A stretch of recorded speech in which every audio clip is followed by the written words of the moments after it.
नमस्कार, प्रणाम। आप लोगों का बहुत बहुत स्वागत। मेरे किस्मत में नहीं था, फिर भी मैं किस्मत आजमा रहा हूँ। एक बेवफा के चक्कर में मैं यहाँ छक मरा रहा हूँ।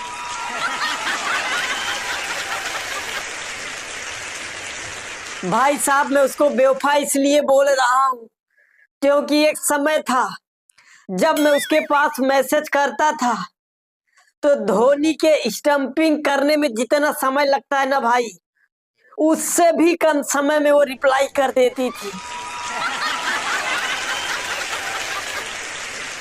लेकिन कुछ दिन हो गया, अब उसके मौसी का कॉल आने लगा है।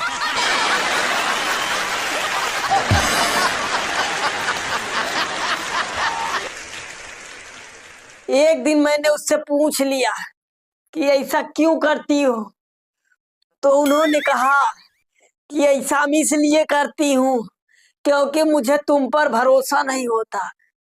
मैं बोला, तुमने ऐसा क्या देख लिया जो मुझ पे भरोसा नहीं होता तुमको? कह रही है कि ऐसा कुछ नहीं देखे हम, बस तुम्हारा ये जो थोबड़ा है मुंह, यही भरोसे के लायक नहीं। यार, मैं बड़ा कंफ्यूजन में हूँ कि किसी का मुंह क्यों भरोसे के लायक नहीं हो सकता। आखिर मेरे थोबड़े में ऐसा क्या है जो भरोसा नहीं करती? यार, ये बात मेरे समझ में नहीं आई। मेरा चरित्र जानने, उस पे भरोसा न करे तब तो बात समझ में आती है। अब मेरे थोबड़े पे उनको भरोसा नहीं। मैंने बहुत सोचा विचारा, तब मुझे समझ में आया, घर वाले मुझसे अगर 1 दर्जन केला मंगाते हैं और मैं उसे लेके आता हूँ तो मेरे घर वाले उसको गिनते हैं कि 12 है कि नहीं। जब मुझ पे मेरे घर वालों को भरोसा नहीं है तो दूसरे लोग क्या करेंगे?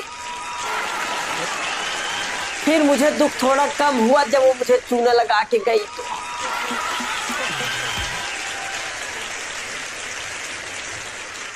अच्छा, चूना से याद आया कि जिससे मेरा विवाह होगा, जो मेरी पत्नी होगी, वो भी किसी को चूना लगा रही होगी। बाबू, दुनिया की कोई भी ताकत हमको और आपको मिलने से रोक नहीं सकती।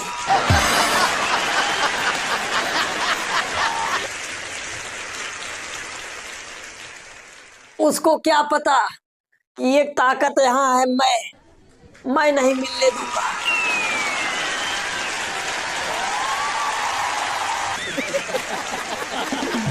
भाई साहब, वो चली गई तो गई, कोई बात नहीं, लेकिन उसके जाने से मुझे एक बात का दुख है। वो दुख इस बात का है कि कोई लड़की मुझसे सेट नहीं होती। बड़ी मुश्किल से मैंने उसको सेट किया था, वो भी चली गई। और सेट मुझसे इसलिए नहीं होती क्योंकि मैं किसी को अच्छा नहीं लगता हूँ। मैं सिर्फ 2 लोगों को अच्छा लगता हूँ, बस मात्र 2 लोगों को, जिसमें से एक मैं अपने माँ को अच्छा लगता हूँ और दूसरा भाई साहब एक लोग को और अच्छा लगता हूँ मैं, बहुत ज्यादा। आप विश्वास मानिए, उनको मैं इतना ज्यादा अच्छा लगता हूँ कि मैं बता नहीं सकता कितना अच्छा लगता हूँ उनको। पता है कौन है? जो कपड़ा बेचता है, दुकानदार को मैं बहुत अच्छा लगता हूँ।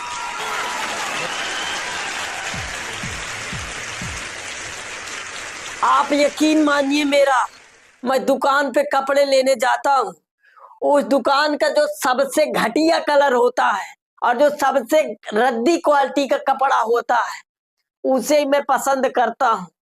और जब मैं ड्रेसिंग रूम से आता हूँ पहन के उसको, तो दुकानदार भाई साहब ऐसा बोलते हैं, भाई साहब क्या गजब लग रहे हैं।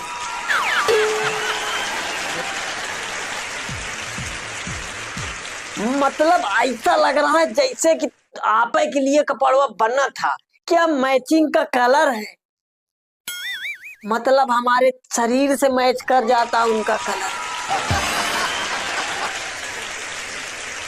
एकदम हैंडसम लुक है भाई साहब। उसके बाद फिर मैं कहता भी हूँ कि नहीं यार, इतना तो अच्छा नहीं लग रहा है। फिर भाई साहब जो कहते हैं कि भाई साहब, अब लेना आपको है, मर्जी आपकी है, बाकी खाना चाहिए अपने मन का, पहनना चाहिए दूसरे का मन का। तो मेरे कहने पे आप इसको ले लीजिए। गजब के लग रहे हो भाई साहब, मैं बता रहा हूँ, इतना इतना खतरनाक लुक लग रहा है आपका।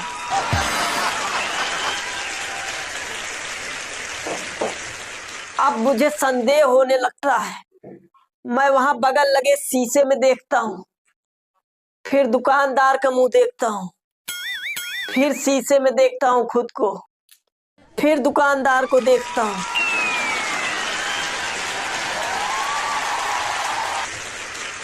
तब मुझे समझ में आता है कि भाई साहब, अभी दुकानदार को मुझसे पैसे निकलवाने हैं,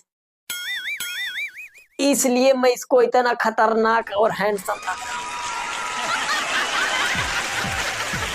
भाई साहब, मुझे पैसे से याद आया, एक बार मैं गया बैंक, मुझे थी 10,000 रुपए की सख्त जरूरत। मैंने विड्रॉल भरा पूरा 10,000 रुपए का, और मैंने कैशियर को पकड़ा दिया। कैशियर ने ऐसे आंख ऊपर करके, चश्मा नीचे था उनका, बोले कि पैसे नहीं है। मैं भाई साहब तुरंत आवेश में आ गया, कहाँ रहेंगे तुम लोगों के पास पैसे, सारे पैसे तो मोदी और माल्या को दे दिए।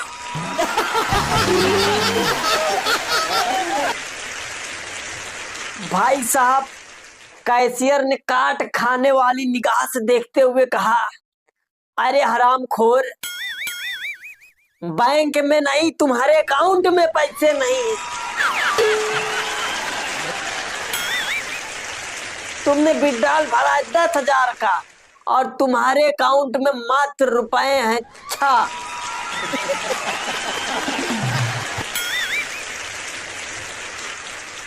यार भाई साहब, अब मेरा काम होता ना 6,000 में, तो मैं सोचा कि मैं 1,000 रुपए निकाल लेता हूँ अपने खर्च के लिए। तो मैंने कहा ठीक है, 10,000 नहीं है तो मेरा 1,000 निकाल दो। तो आप कैशियर कह रहा है 1,000 निकलेंगे तो चार्ज लगेगा। मैं बोला चार्ज लगेगा? बोले हाँ। तो मैंने फिर से विड्रॉल भरा और मैंने पूरे 6,000 रुपए निकाल लिए। अब 6,000 रुपए निकाल लिए तो उसमें से 1,000 रुपए मैंने अपने जेब में रखा और 5,000 रुपए मैंने फिर से जमा कर दिया। वो बोले ये क्या है? मैं बोला कि आप तो चार्ज नहीं लगेगा, मैंने 6,000 निकाला था, 5,000 जमा कर रहा। भाई साहब, मैं इतना बुद्धिमान हूं और वो बोल रही है कि तुम्हारे थोबड़े से तुम पे विश्वास नहीं हो रहा है। फूटी किस्मत थी उसकी। अब इतने में कैशियर झल्ला गया पूरी तरह से, मेरे पैसे 5,000 पकड़े और क्रोध में बोला कि भाड़ में जाओ तुम।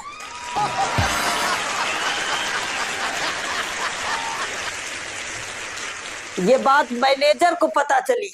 मैनेजर ने उसको डांट लगाया कि वो जो मिश्रा जी हैं वो हमारे बहुत पुराने ग्राहक हैं, उनको क्यों ऐसे बोल दिए कि भाड़ में जाओ तुम। मैं घर पहुंचा, बैंक से कैशियर का फोन आया, उसने बोला कि हेलो। मैं बोला हाँ बोलो। तो बोले कि हम बैंक से कैशियर बोल रहे हैं। तो हम बोले हाँ कैशियर साहब बोलिए। तो बोले कि जो हम तुमको भाड़ में जाने के लिए बोले हैं, ये बात मैनेजर को पता चल गई है और आप हमारे पुराने ग्राहक हैं। मैनेजर साहब ने क्षमा मांगने के लिए बोला है। तो हम बोले कि मांगो क्षमा।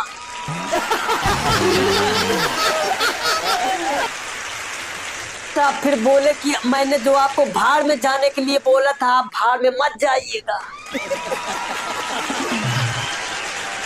अच्छा भाई साहब, बैंक की ही बात चल रही है तो आजकल बैंक में तरह तरह के चार्ज कटने लगे हैं। एक बार मेरे अकाउंट में न्यूनतम से भी पैसे कम होने से चार्ज कट गया। मेरे पास मैसेज आया तो मैं तुरंत गया मैनेजर के पास। मैं बोला कि मेरे पैसे क्यों कट गए? तो मैनेजर ने कहा कि अगर घटेंगे तो कटेंगे। और मुझे तो लगता है कि भविष्य में ऐसे ऐसे चार्जेस बैंक में लग जाएंगे कि आप समझ ही नहीं पाएंगे। अगर आप किसी बैंक के महिला कर्मचारी को 5 सेकंड से ज्यादा देख लेंगे तो पूरे 151 रुपये कटेंगे, मनोरंजन चार्ज।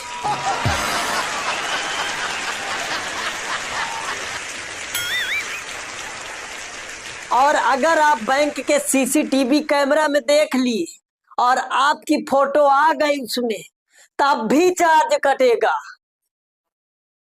मुंह दिखाई चार्ज 101 रुपए।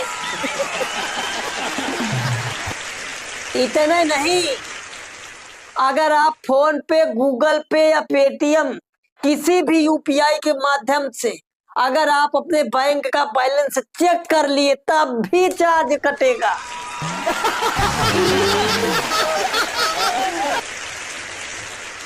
स्मरण चार्ज पूरे 251 रुपए। भाई साहब, ये सब चार्ज पता है क्यों कट रहे हैं? इसलिए कट रहे हैं क्योंकि 60 साल कांग्रेस ने राज किया है, पूरे 60 साल।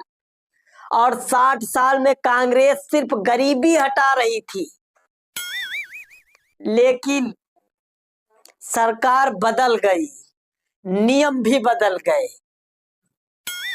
अब सरकार आ गई है, अमीरी हटा दे रही है।